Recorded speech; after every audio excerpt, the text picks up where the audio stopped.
a useful framework for understanding stablecoins, banking history. This article talks about stablecoin through the lens of the history of banking.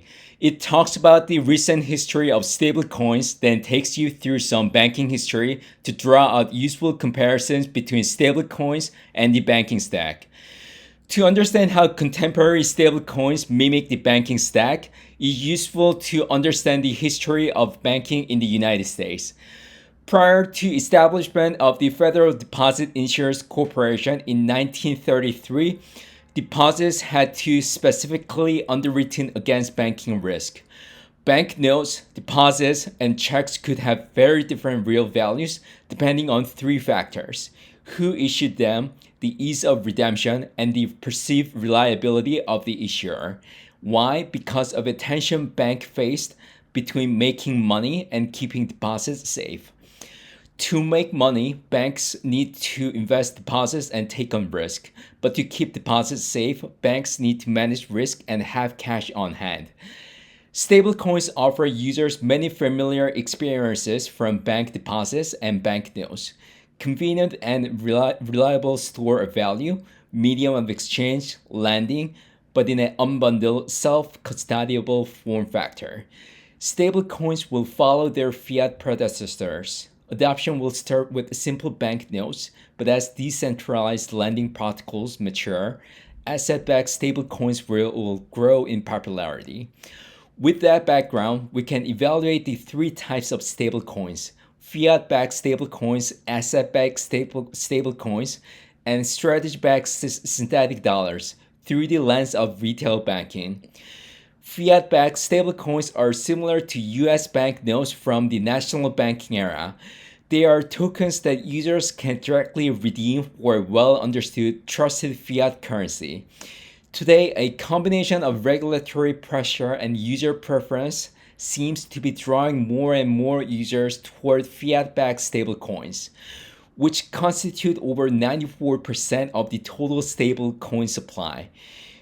Two companies, Circle and Tether, dominate fiat-backed stablecoins issuance, together issuing over $150 billion in dollar-dominated fiat-backed stablecoins.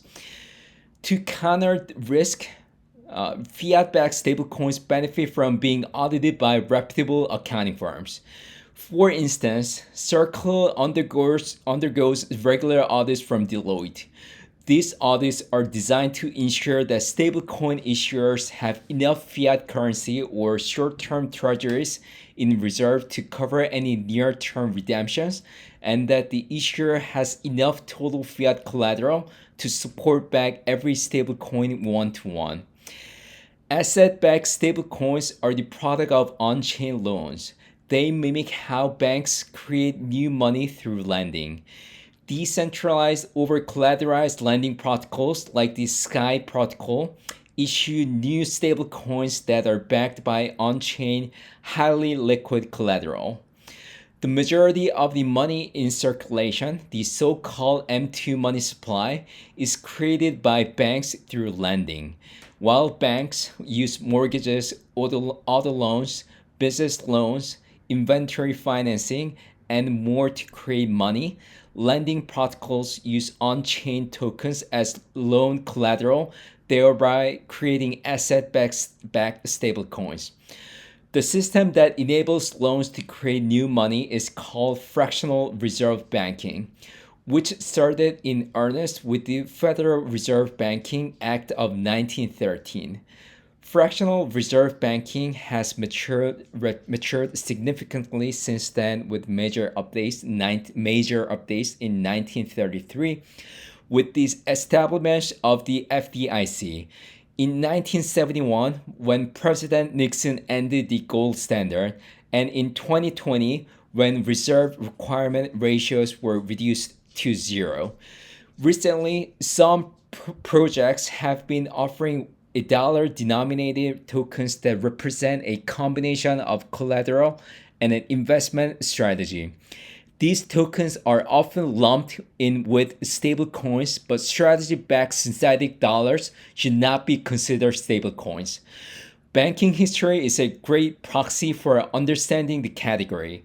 Stablecoins must first consolidate around a clear, understandable, and trivially redeemable banknotes, similar to how Federal Reserve banknotes won over mind share in the 19th and early 20th century. Over time, we should expect asset-backed stablecoins issued by decentralized over-collateralized lenders to increase in volume, just as the M2 supply has been increased by banks lending on deposits. And lastly, we should expect DeFi to continue to grow, both by creating more SBSDs for investors and by increasing the quality and quantity of asset-backed stablecoins.